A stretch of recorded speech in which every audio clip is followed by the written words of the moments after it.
to the first day of SEC Media Days 2014. I'm the Coach Dick Cox, joined by Mary Toney, and the star of the show is Mr. Bill. Mr. Bill knows we've had a busy day today here in Birmingham, and we're going to recap it right now, and we're going to let all of our people out there know is what? You should be here. You should be here is what we're saying right now. You should be with us. If you want to know what that means, email me. Give me a call. It's got a lot of different meanings. Hey, that's right. Got a lot of underlying meanings, Coach. You're right. Should be in Birmingham, but you should be here to where we can let you know some other things that could be really profitable for you. So, again, let me know sometime about it. All right, Coach Toney, we've got day one in the book today. Started out the day with a nice brunch, which I enjoyed pretty much. Then after that, Commissioner opened things up 11:30. And then after that, then we had several teams come in today. The defending SEC champions, the Auburn War Eagles, Tigers, and what did you say their name was? Plainsmen. Plainsmen, okay. We're all represented here. No, this one school called Auburn. We also had a chance today to spend some time with South Carolina former quarterback Stephen Garcia. I'll get my hat out of the bag back here again right now. He is working now with Saturday Down South, which is SDS. So, again, I had some chance to spend some time with him. It was a good positive time. You know, we talked about the good things as part of his career at South Carolina. Didn't get any other negatives because, you know, I don't like negative things. That's right. We wouldn't be negative. But we talked about Stephen Garcia, what he actually meant to the football program at South Carolina. Kind of helped get the monkey off the back, winning, beating, first time ever South Carolina being the number one team in the country. He quarterbacked them to a win over Alabama. I was at that game that day. He also quarterbacked them to a game over number 4 ranked Mississippi, which I know your brother didn't like that a whole lot. Yep, you're right. Ole Miss fan. Ole Miss fan. And then also, I was at the other game that we talked about, winning in the Swamp, first time ever for the SEC Eastern Division title. He talked about how Florida was talking so much junk before the game. And I won't say how he put it, but he said they were talking a lot of junk. And then the opening kickoff was run back by Florida. He said that's the loudest he's ever heard a stadium then. But you know, by the end of we talking about this, by midway in the third quarter, it was blue out night that night. The blue turned out like a blue sea where it just ran out of the stadium. When party did. They did, and the blue were all gone. It went to blue out night to getting blue out night in Florida as the Gamecocks routed Florida that night. I think 34-14 or something like that. So well over double digits. And I can remember, and we've shared this moment together, celebrating on the field the Swamp. That was a big moment for him, and I told him that may have been one of the longest days of my life that I drove to Gainesville, Florida, and back to cover that game the same day. I was up for 27 hours, but I told him I'd do it again if I knew the same result was going to happen. So we shared some good Carolina stories. We shared some fun. We've made a new friend and bonded with a former Gamecock quarterback. That took place today, though. And you'll want to see our videos of that, but we'll be putting those out on Facebook page. We'll have those out on YouTube. Take a look at those and see what Stephen Garcia is doing now. His thoughts on mentoring Connor Shaw, who's turned out now to be a pro quarterback. Even talks with Dylan Thompson stuff there. And he was kind of kidding that Connor learned how to be a quarterback at South Carolina by not doing things that Stephen did. By the don't do this. That's right. By the don't do this. Anyway, turned a negative to a positive. He did. He sure did, though. But again, this is a guy that, you know, a lot of people have written off. A lot of people have said bad things about right there, though. But when you go down and look at it, he was one of Steve Spurrier's first big recruits to come in. And he was a quarterback that won some of the biggest wins in program history that got the chicken curse off the back. That's right. And he deserves that credit, and people need to realize that, though. But it's good to see him down here this week and spend a little time with him. Enjoyed that today, too. We had a chance to hear from the commissioner today. And the commissioner will be one of our guests on our show tomorrow. That we'll be doing a little one-on-one and talking with him, catching up with how he's doing, what he thinks the SEC is progressing. We also had some time, and you called up today while I was down here on Radio Row doing some things. You were actually in the rooms himself interviewing. You talked with Jeff Driscoll, who was an injured quarterback from Florida trying to come back this year, and Will Muschamp, whose fanny must be burning up right now because he's on a hot seat. Right, I believe he is, but, listening to him now, he's showing a lot of optimism, to the upcoming season, which I like. I like old Will Muschamp, and, he gets in a situation like last year. We had a lot of unfortunate things that happened to him, I know fans, they don't want to hear about injuries now, but when you lose your first-team quarterback, there's room for concern. Did they lose the first and second team that time? That's right. Getting pretty far down the roster at quarterback, I think. But they look for tremendous improvement this year. We're having the new offensive coordinator, that left Duke under Coach Tuckwood. He's coming down there. So hopes and optimism are running high in games for Florida. All righty. Also, this afternoon, you had the opportunity, and I had the opportunity of catching up with the new Vanderbilt coach. Anchor down is not around. Oh, but that's got a good ring to it. Anchor down is not around. He's at Penn State now. So I wonder what their new philosophy or new thing is going to be, because it's not anchor down or drop anchor, because the anchor has been pulled up and it is gone. I think it might be one, the growl is back. The growl is back. The growl is back, or the lines will roar. Okay, that's with him at Penn State. But what would be the new one at Vandy right now? How about Vandy's Dandy? Because that's the way he looked at it when you heard him talk about what he thought about, coming over from the West Coast, and that was a big thing I had in mind. Why would you leave a successful program like Stanford on the West Coast? Now, I know he's an assistant coach there. I think he was defensive coordinator to come across, but then again, you can't turn down a SEC head job. That's got to be one of the That's right. I think that's going to be one of the pros for Coach Mason. He's got good ideas, and he gives credit where credit's due. He felt like, a lot of things which Franklin did were good, and, some things which he'll use as a result of that, but he's got to be his own man, and Coach, I think they're going to try to build on a situation where, his goals and objectives are, I don't know if you call them realistic or not, but if he sells players on it, who's to say what might happen? You see what happened to the Missouri Tigers last year, what happened to them, but he's trying to put forth large goals for Vandy. Instead of winning 6, 7 ball games, going to a bowl game, win a bowl game, he wants to get in the mix for the SEC Eastern Division Championship and go to Atlanta, Georgia for championship game.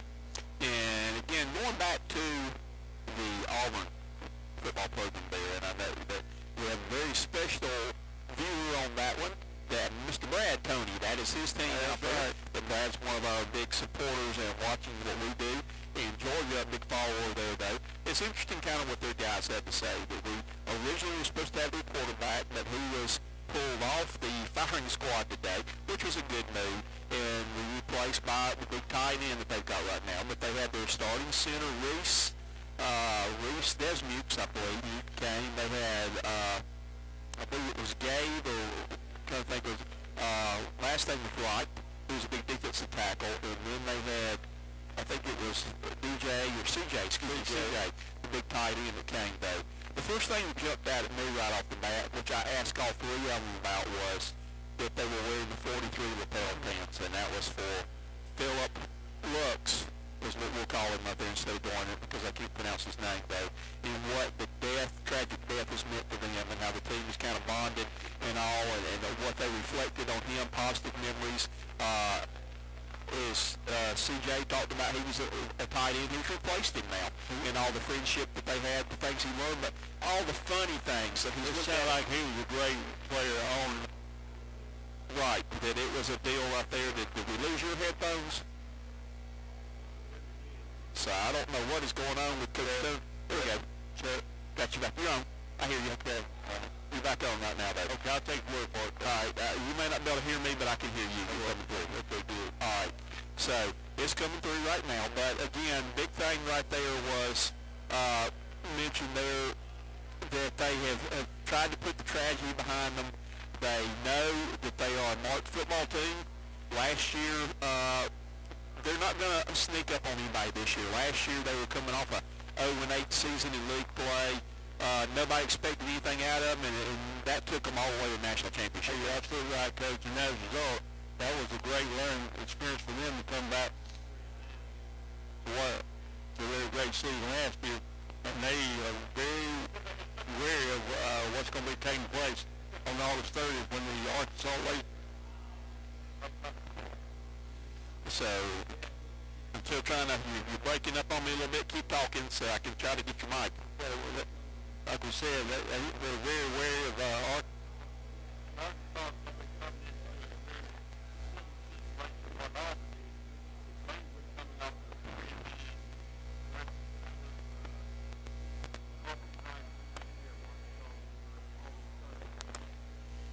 In Auburn, Alabama. All right, I think I've got you plugged back in a little bit better. We've got a short in our headphone set tonight, though. We had some problems with that, though, but maybe we can get that problem worked out. We'll check on that, though.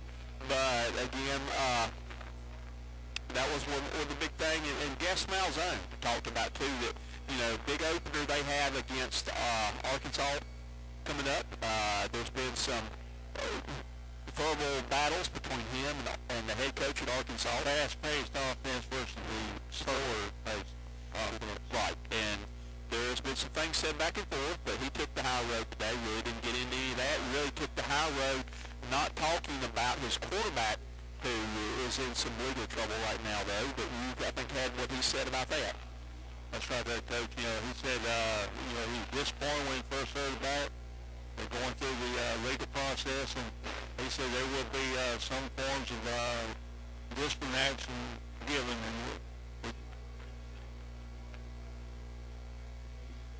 But he'll handle it well because he's a top-notch coach, and like we mentioned earlier, Coach, that's one of the very few times which quarterbacks have gotten in some trouble. But I think proper consequences will be. And we also probably don't need to mention, too, but that is where Coach Bobby Bentley is now coaching. That's correct. From Spartanburg right there, Coach Bentley now at Auburn University, too. Other things of today, notes that we had the commissioner came in next, and he spoke.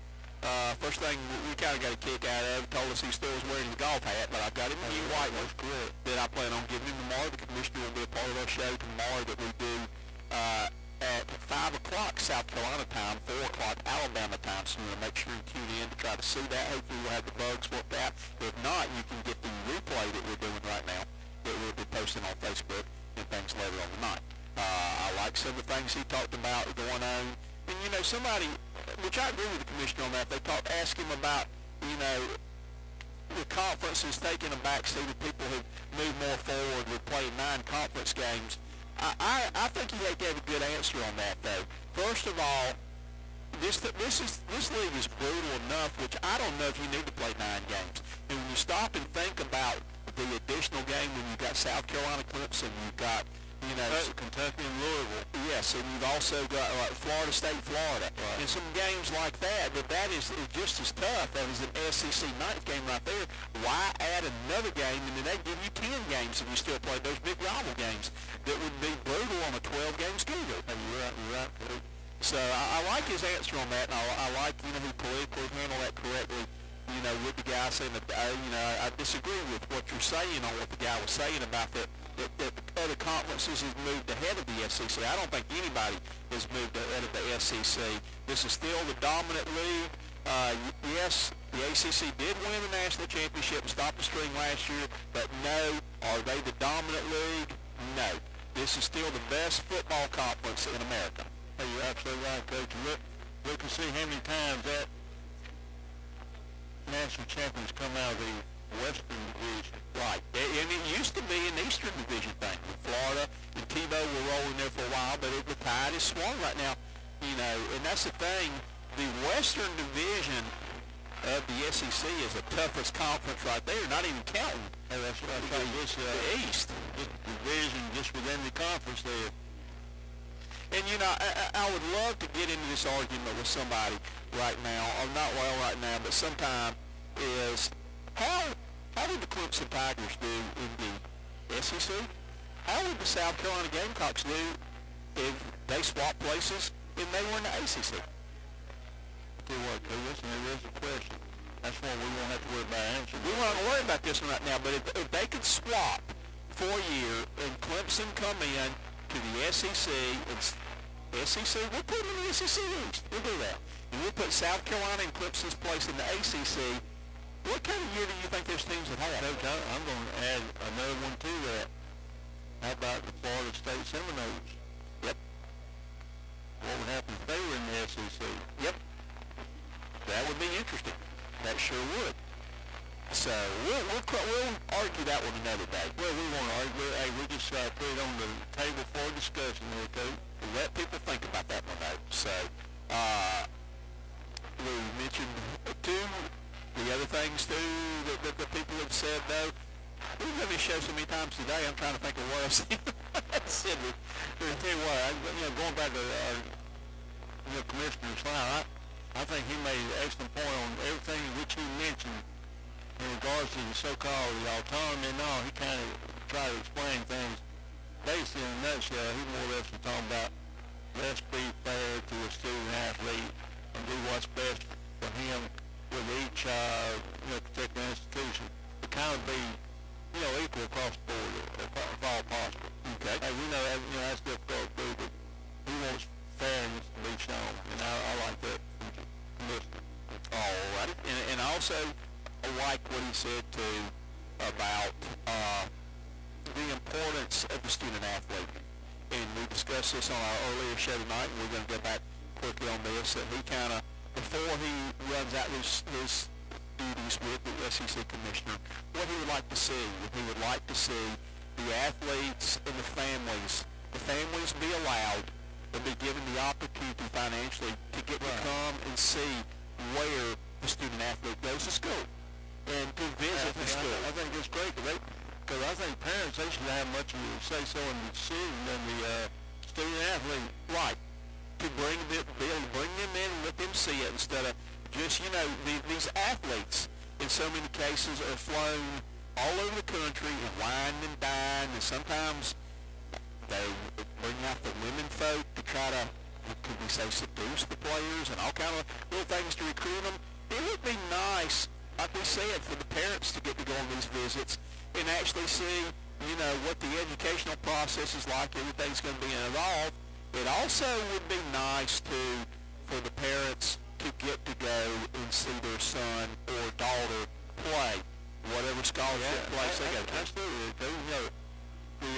Having the parents invest a lot of time, money, and effort into a student athlete, they're 17, 18 years, shouldn't they have a say-so what's going to be happening in the next, it could be 2 years to 3 years, according on how that student athlete does, but there's always that possibility they can go NFL. So it will be interesting.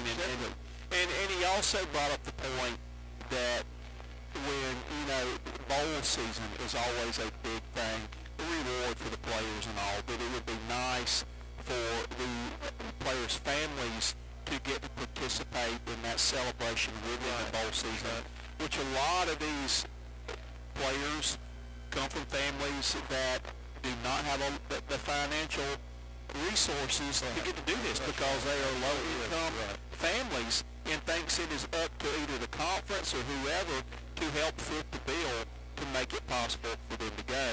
And I like that he's a former lawyer who had to pause and make sure that he was politically and legally correct in what he was saying, though. But I liked his ideas of what he expressed of what he would like to see said and done before he finishes his tenure, which has been a great one as SEC commissioner. There's been a tremendous amount of success under his leadership. There sure has. Numerous championships, a lot of good ideas. Again, one of the most powerful and influential men in the world of sports, I say. Absolutely. And you better believe with the upcoming season, the championship game, he'll probably have some say-so in some of the teams that's going to be selected too. He will. Well, that's going to wrap up day one. I want to encourage you. I've had a barrel of fun, a ball of fun, whatever, a lot of fun today, keeping you posted on what's going on with all of our funny pictures, anywhere from Coach Toney with it from Dr. Peppers, which Coach Toney is doing good this year on that he is following doctor's instructions on that. I think we had one Dr. Pepper today, didn't we? No. I had one. I had one. I don't know how many you had while I was down here, but I won't make you count or give the count though. But you know, I forgot all to say it now. You got the tickle. Hey, I'll play the fifth amendment where I was going at. But hopefully you enjoyed our pictures of what we had. You can follow us on Instagram. You can follow us on Twitter. You can follow us on Facebook. I'm going to try to keep you up to date, let you see the pictures of the people who have been interviewed. Now, tomorrow, you people in Bowling Springs will be interested in seeing Dylan Thompson is going to be one of the people being interviewed. I think at 9:20 in the morning is when he is up there that we will have that interview to put up for you. We'll have live pictures or pictures of Dylan up going through the process. That's going to be a huge day for Dylan. Very deserving, too.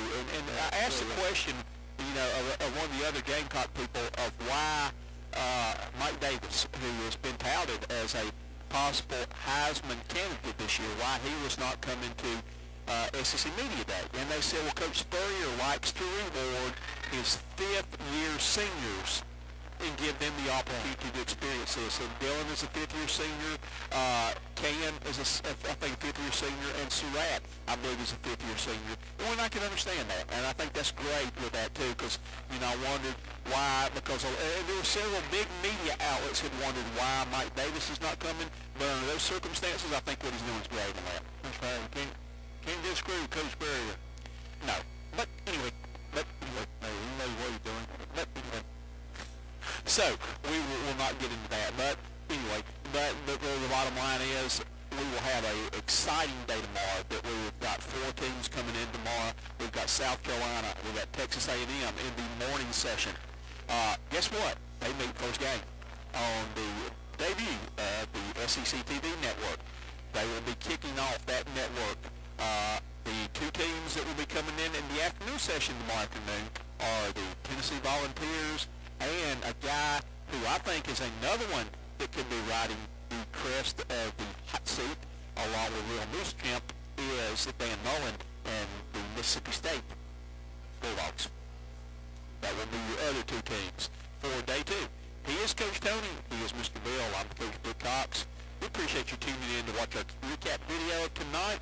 We will be with you tomorrow afternoon. Tune in to see our recap video. Until then, good night, everybody. Good night.